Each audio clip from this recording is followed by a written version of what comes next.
They don't want you to know this. Because if you did, if you truly understood the power lying dormant within you, it would change everything.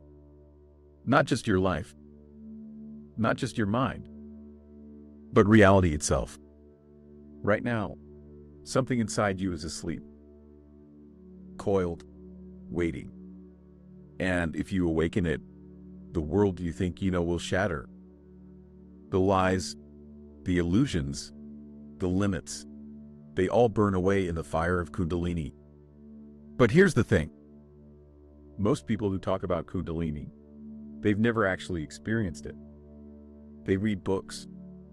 They hear stories. They meditate and think something's happening. But a real awakening, that's rare. Because it's dangerous. Because it demands everything from you. And that's what this journey is about. Welcome to Kundalini Awakens, where we uncover the truths of Kundalini and more. By the end of this video, you'll know why so few people truly awaken, and why those who do are never the same again. Keep watching. Because once you hear this, you'll never look at your path the same way again. The mystery of Kundalini. Imagine a force inside you so powerful that it could rewrite your entire existence. A raw, untapped energy buried at the base of your spine, coiled like a serpent, waiting to strike. This isn't just a metaphor. It's not just some mystical philosophy. It's real. And it's been known for thousands of years. Ancient texts call it Kundalini Shakti, the primal energy of consciousness itself. When it awakens, it surges through your spine, ripping through illusions, tearing down the walls of false identity, and unlocking abilities, perceptions, and knowledge beyond the limits of ordinary human experience. But here's what they don't tell you. This is not a peaceful, gentle process. This is not for the weak. Kundalini is not a trend. It's not just tingles up your spine or visions in meditation. It is a force of annihilation before it is a force of enlightenment. You will lose yourself before you find yourself. Most people don't make it through. Most people turn back. So why do it? Because on the other side of this transformation lies something so profound, so life-altering, that words can barely capture it. An existence where fear dissolves, where you see reality as it truly is, and where the self you thought you were is replaced by something infinitely greater. And that's why this path is guarded, hidden, distorted by those who do not want you to wake up. Because a fully awakened being cannot be controlled, cannot be manipulated, cannot be lied to. But the question is, are you ready for that? Keep watching, because we're just getting started. Why so few truly awaken? Everyone thinks they want enlightenment until they get a taste of what it actually takes. The truth is, most people will never awaken. Not because they can't, but because they won't. They'll play with meditation. They'll read about chakras. They'll chase mystical experiences. But when the real fire of Kundalini begins to burn, when their entire identity starts to break apart, they run. Because awakening isn't just adding something new to your life. It's the destruction of everything false. Your attachments, gone. Your comfort, gone. Your illusions about who you are, shattered. And that's the problem. It doesn't care about your plans. When it awakens, it demands your surrender. It forces you into the unknown. This is why the ancient masters warned about this path. They knew most wouldn't make it. They knew most would panic when the ground beneath them disappeared. That's why they hid these teachings. That's why they passed them down only to the few who were truly ready. So the question isn't, can you awaken? The question is, will you survive it? Because the real test isn't just whether you start this journey. It's whether you have the strength to finish it. And if you think this is just about sitting in meditation and feeling good, you have no idea what's coming next. Keep watching. Because what happens in the next stage is where most people lose themselves forever. The journey you're about to take, there is no turning back from this. Once you step onto this path, once you hear these words and something inside you stirs, you cannot unhear them. The part of you that's been asleep will start to wake up. The illusions you've been clinging to will start to crack. And that's where the real battle begins. Because Kundalini isn't just an energy. It's an intelligence. It knows exactly what's keeping you bound. It knows exactly what's standing between you and ultimate freedom. And it will destroy anything in its way. This means your fears, your traumas, your deepest insecurities, they will all be brought to the surface. Everything you've buried, every lie you've told yourself, every attachment that's kept you chained to this limited existence, all of it will come up to be burned away. This isn't a smooth, gradual transformation. It's a firestorm, a death and rebirth. The self you think you are will not survive. But here's the secret no one tells you. On the other side of this destruction, something unbelievable awaits. A state of being so powerful, so limitless, that once you touch it, you will never see the world the same way again. You will understand. Not through belief, not through faith, but through direct, undeniable experience. You will know what the ancient mystics meant when they said, Tati Vamasi, you are that. But first, you must go through the fire. The only question is, will you keep walking forward when everything inside you screams to turn back? Because what comes next will shake the foundation of everything you think you know. The secret teachings of the rishis they knew. The ancient sages, the rishis, the ones who left behind cryptic texts and hidden wisdom, they knew about Kundalini. But they didn't write about it in plain language. They didn't hand it over to just anyone. Because this knowledge is dangerous. Look at the ancient scriptures, the Upanishads, the Tantras, the Yoga Sutras. Kundalini is there, woven in symbols and metaphors, carefully concealed from those who aren't ready. Why? Because real spiritual power can be misused. Because forcing an awakening before you're ready can destroy you. The rishis saw what happened when power falls into the wrong hands. They knew that if Kundalini was unleashed in someone unprepared, it would be like giving fire to a child. It would burn them alive. That's why true knowledge of Kundalini wasn't given lightly. It had to be earned. And this is where modern seekers go wrong. They think they can just unlock Kundalini with a YouTube meditation, with a weekend retreat, with a few breathing exercises. They think they can hack enlightenment. But the ancients knew better. They understood that Kundalini is not just a technique, it's a force of nature. It's a cosmic intelligence that chooses when and how it will rise. And if it does, it doesn't care what you want. It will rip you apart and remake you in its own way. That's why the old masters warned about it. That's why they trained for years before even attempting serious Kundalini work. Because once you open this door, there's no closing it. And yet, they also knew something else. Something incredible. They knew that for those who could endure the process, for those who could make it through the fire, the reward was beyond anything the human mind could comprehend. The ability to see beyond time, to experience pure consciousness, to exist beyond the illusions of birth and death. But before we get there, you need to understand something crucial. Kundalini isn't just an idea. It's alive. And if you awaken it without understanding what it truly is, it will break you. And that's what we're about to uncover next. Kundalini across cultures, Tantra, yoga, and esoteric traditions, this force is not exclusive to one culture. The name Kundalini might come from ancient India, but the truth of it, it's everywhere. Hidden, disguised, whispered through the symbols and sacred texts of civilizations all across history. The ancient Egyptians, they knew. Look at the depictions of the serpent rising along the spine of their pharaohs. The Uraeus, the serpent on the crown, symbolizing divine power unlocked. The Taoists, they knew. the microcosmic orbit, the energy flowing through the body like a dragon coiled at the base of the spine, waiting to ascend to the heavens. The Gnostics, they knew.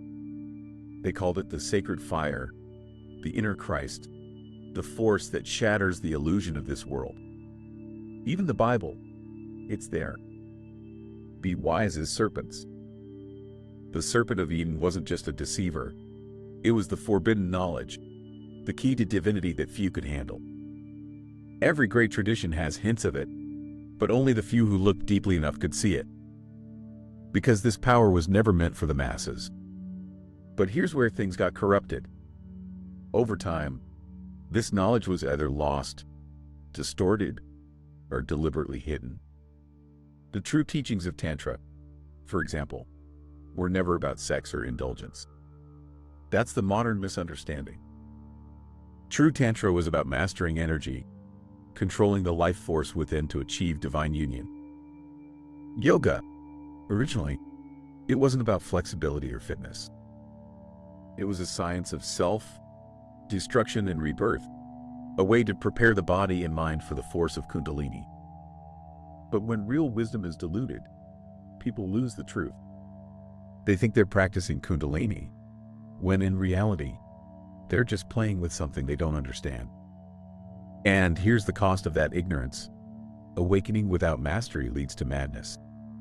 This is why so many people who force their Kundalini find themselves lost, unstable, or worse. They opened something they weren't ready for. But if you are ready, if you truly seek this path, then understanding these traditions is only the beginning. Because the next step is knowing how this energy actually works inside you. And once you understand that, there's no limit to what you can become. The lost science of spiritual energy, they call it mystical. They call it supernatural. But what if Kundalini isn't magic at all? What if it's a science? An exact, precise process that's been hidden under layers of myth and secrecy? Modern science is just beginning to scratch the surface of what the ancients already knew. They talk about the nervous system, the brain, the electromagnetic field of the heart. But what they don't realize is that this is the physical layer of something far more profound. Your body isn't just flesh and blood. It's an energy system, a circuit. And Kundalini, it's the power source locked at the base of your spine, waiting to ignite. Think about this. Your spine is not just bone. It's an information highway, a conduit for energy transfer. They spoke of nadis, energy channels running through the body, much like the nervous system but on a more subtle level. At the core of this system are three primary channels. Ida, the lunar, cooling, feminine energy, running along the left side of the spine. Pingala, the solar, fiery, masculine energy, running along the right. Sushumna, the central channel, the only path Kundalini can rise through to reach higher consciousness. Until these channels are purified, until they are aligned, the energy remains trapped. And this is where most people fail. They try to force Kundalini out before their system is prepared. Before their nervous system can handle it. Before their mind is strong enough to survive the destruction it brings. This is why awakening is so rare. It's not because the energy isn't there. It's because most bodies, most minds, are too polluted, too blocked, too weak to carry it. But here's the key. The ancients knew how to prepare for it. They developed exact methods to cleanse the system, to strengthen the vessel, so that when Kundalini finally rose, it wouldn't burn them alive. Because once this energy moves, once it starts rising up the Sushumna, everything changes. Your perception of reality shifts. Your mind becomes a tool, not a master. Your entire sense of self dissolves. And once that happens, there's no going back. But we're not there yet. Before we talk about what happens when Kundalini actually awakens, you need to understand something even more critical. Something almost nobody talks about. Because the biggest danger in this journey isn't the energy itself, it's the illusion of awakening. And That's where most seekers get lost forever. The illusion of awakening, false versus true activation. Here's the trap almost everyone falls into. They experience a rush of energy, a strange tingling up their spine, a moment of bliss in meditation, and they think, this is it. I've awakened. But they haven't. Not even close. Because true Kundalini activation isn't a fleeting sensation. It's not a single moment of euphoria. It's a permanent rewiring of reality itself. And most of what people call a Kundalini awakening today, it's just the nervous system reacting to stimulation. A glimpse, a flicker, not the real thing. So what's the difference? The dangers of forced awakening. This is where things get serious. There are people out there, self-proclaimed teachers, gurus, online energy healers, who promise to activate your Kundalini instantly. They claim they can awaken you through a single touch, a mantra, a guided meditation. And people believe them. They chase experiences. They force techniques. They try to shock their system into enlightenment. And what happens? Anxiety, insomnia, uncontrollable emotions, intense physical pain, mental instability, because instead of awakening naturally, in the way it's meant to, the energy gets stuck. It rushes into an unprepared system, hitting blockages, creating chaos instead of transformation. This is called Kundalini syndrome, and it's not a sign of awakening, it's a sign of imbalance. It's what happens when you try to play with forces beyond your control. And that's what separates real awakening from delusion. The difference between experiences and transformation. True Kundalini activation destroys the ego. It dissolves your false self. It's not about feeling special. It's about realizing you are nothing and everything at once. It's not about power. It's about surrender. It's not about gaining abilities. It's about losing illusions. A true awakening won't just give you mystical experiences. It will fundamentally alter the way you exist. Your perception of time changes. Your mind becomes completely still, but infinitely aware. Your desires disappear, not because you force them to, but because they no longer make sense. You stop seeking, because you are what you were looking for. This is why so few actually reach this stage. Most get lost in the trap of thinking they're awake when they're just hallucinating progress. They get addicted to sensations, to experiences, to the idea of being spiritually advanced. But real awakening, it's silent. It's irreversible. It's a point of no return. And if you're watching this, if you've made it this far, then you need to understand what comes next isn't for the faint of heart. Because if your Kundalini truly awakens, if you go beyond the illusions and into the real process, you won't just feel different. You won't be the same person anymore. And the process to get there, it's brutal. It's terrifying.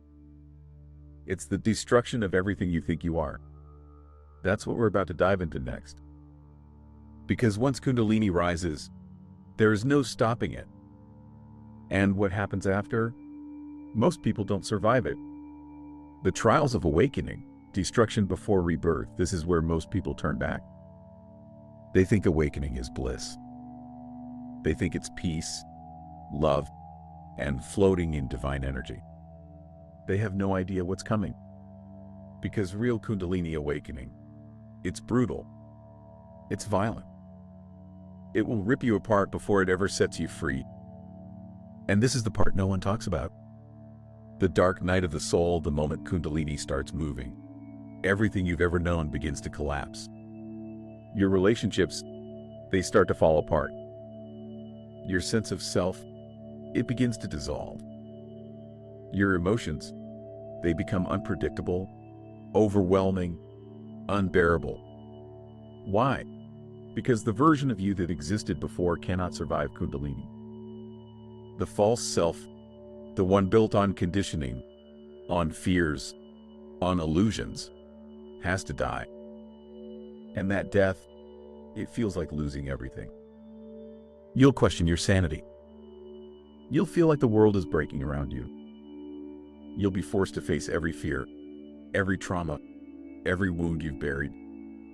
This is what the ancient mystics called the dark night of the soul, a period of complete destruction before enlightenment. A time when you feel abandoned by life itself, when nothing makes sense anymore, when you are stripped of everything you thought you were.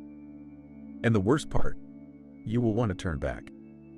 But there is no turning back. The physical, mental, and emotional purge people think Kundalini is just a spiritual experience. They forget that it's also a biological transformation. The physical pain can be intense. Your mind will unravel. You'll have thoughts that don't feel like your own. You'll question reality itself. Your emotions will explode, waves of despair, ecstasy, rage, love. Sometimes all at once. Why does this happen? Because Kundalini is purging you. It's forcing out everything that isn't pure, everything that's blocking your evolution. And that process, it's not gentle. This is why so many people run. They beg for it to stop. They try to numb themselves. They distract themselves. Some even go mad, unable to handle what's happening inside them. But here's the truth. The only way out is through. Why many turn back and how to persevere, this is the final test. If you fight the process, if you cling to who you used to be, Kundalini will feel like a curse. It will push you to the edge, breaking you again and again until you surrender. But if you let go, if you trust the fire to burn away everything false, something incredible happens. The fear disappears. The suffering ends. The struggle is replaced by an unshakable peace. Because the destruction was never meant to punish you. It was meant to free you. But only if you have the courage to let yourself die. And if you make it through this, if you survive the fire, you won't just be awake. You'll be reborn. But here's the thing. Very few people make it alone. And that's why, throughout history, those who walked this path sought out one thing: a guide, a master, a guru. And the truth about that, it's even more dangerous than you think. Keep watching. Because this is where the real battle begins. The role of the guru, can you do it alone? This is where the modern world gets it all wrong.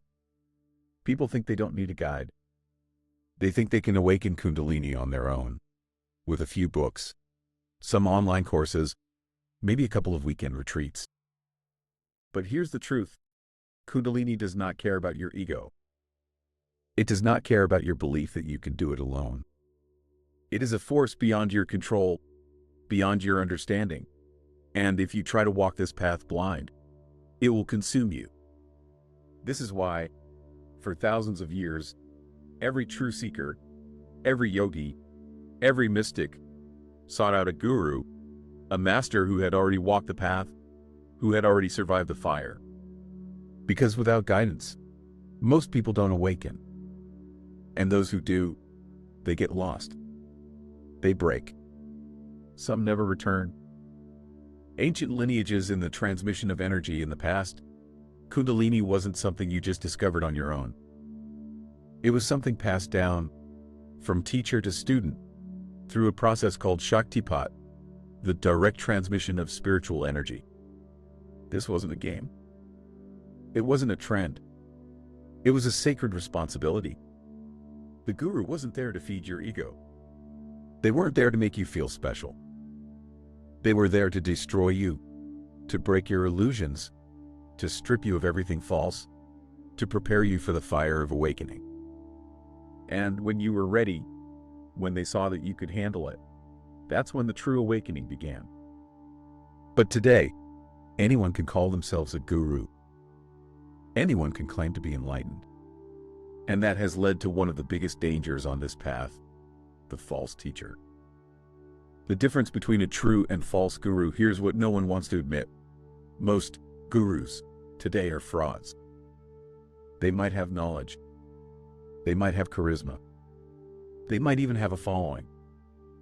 But a real guru, That's something else entirely. A false guru wants your devotion. They make themselves the center of your spiritual journey. Promises instant results. They sell shortcuts, claiming you can awaken without sacrifice. Avoids the hard truths. They tell you what you want to hear, not what you need to hear. A true guru breaks your ego. They don't seek your admiration. They challenge you to let go of who you think you are.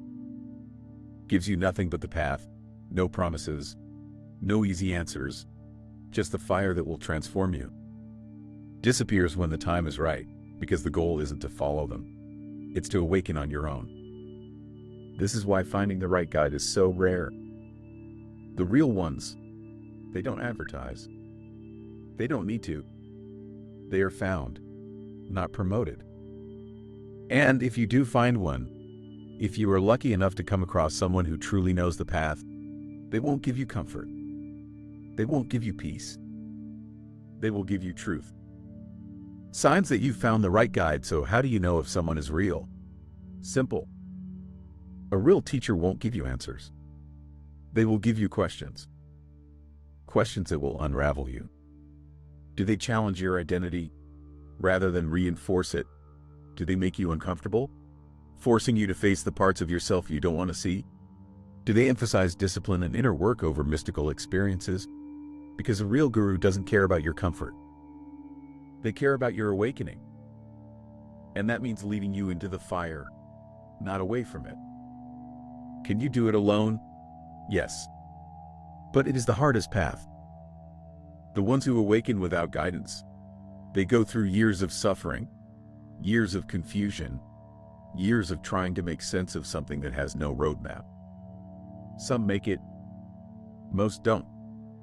That's why the old masters, the rishis, the sages, they never walked alone. They found those who had already made it, and they followed until they no longer needed to. But whether you have a guide or not, the truth remains, once Kundalini rises, you are on your own. No teacher, no guru, no external force can control what happens next. Because once the energy takes over, it's between you and the universe itself. And what happens next is something no one is truly prepared for. Because once Kundalini fully awakens, you are no longer who you were. And that is what we are about to uncover. True awakening, the signs and the shift, this is where the illusion ends. Up until now, everything has been preparation. The destruction of false identities, the breaking of old patterns, the purification of the body and mind. But when Kundalini fully awakens, nothing is the same, ever again. And here's where people get it wrong. They expect fireworks, supernatural powers, a constant state of bliss. They think they'll be floating in divine energy, untouched by the world. The reality, it's far more profound and far more permanent. The death of the ego and the birth of the self. When Kundalini reaches the crown, something irreversible happens. Your ego dissolves. Not in theory, not as a concept. It is gone. The self you identified with, no longer real. The fears that ruled you, they vanish. The endless chatter of the mind, it stops. Completely. You don't just feel connected to the universe, you become it. There is no separation, no duality, no you versus the world. There is just existence, pure and boundless. And here's the terrifying part. Most people are not ready for this.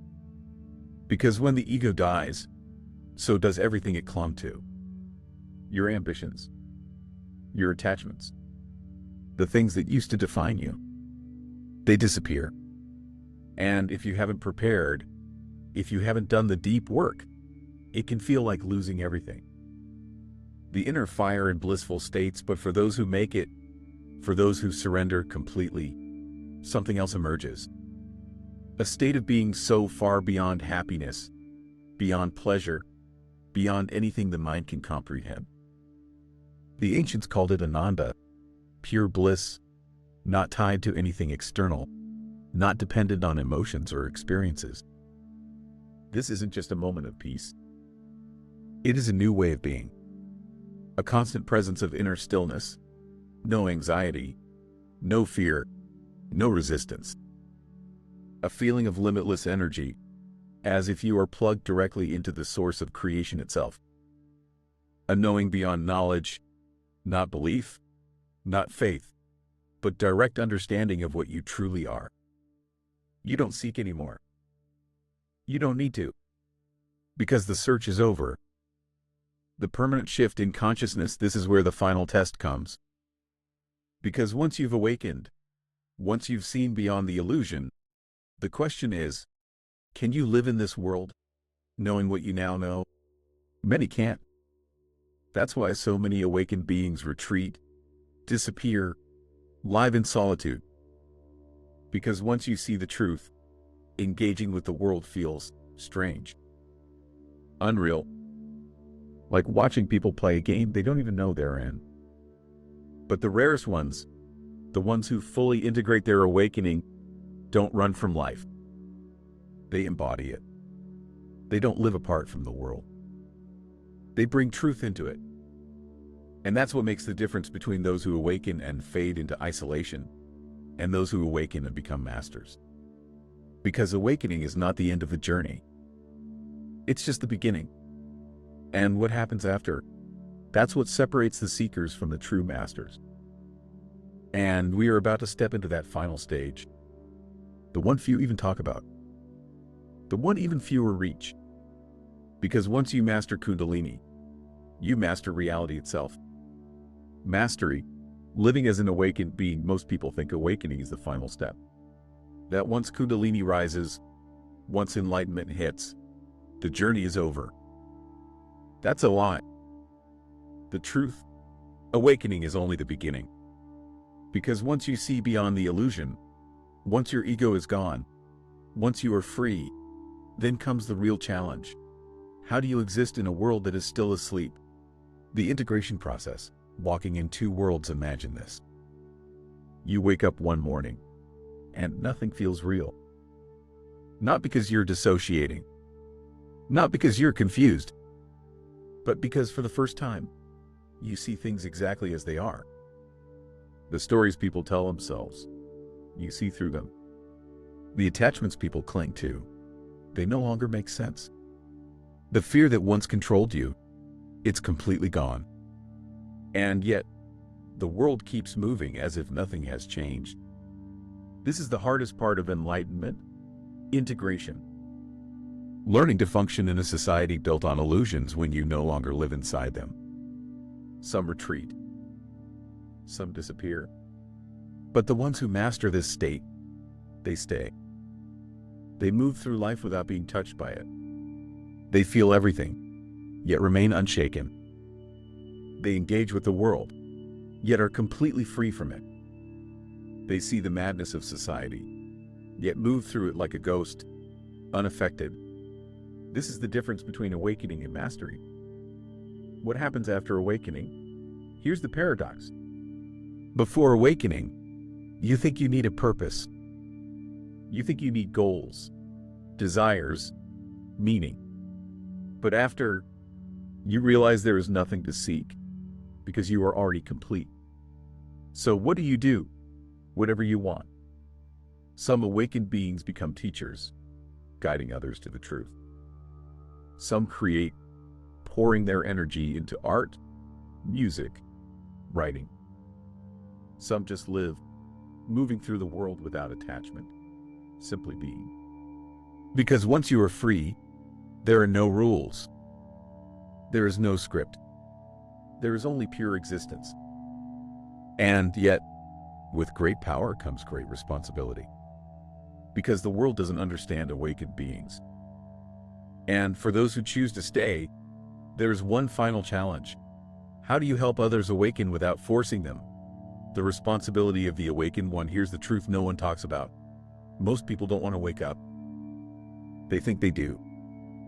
They search for meaning, for truth, for enlightenment.